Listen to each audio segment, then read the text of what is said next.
Hello pamilya! Welcome back to my channel.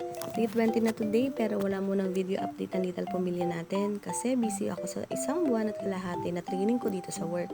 Kaya wala muna ako sa bahay ngayon. Pero kahit malayo ako, updated pa rin ako lagi sa mga babies. Araw-araw ako naghihintay ng pictures and little updates tungkol sa kanila. Kasi honestly, isa sila dun sa mga nagpapagaan ng pagod ko after a long day. Tingnan nyo naman sila, sobrang peaceful nilang matulog na magkakadikit.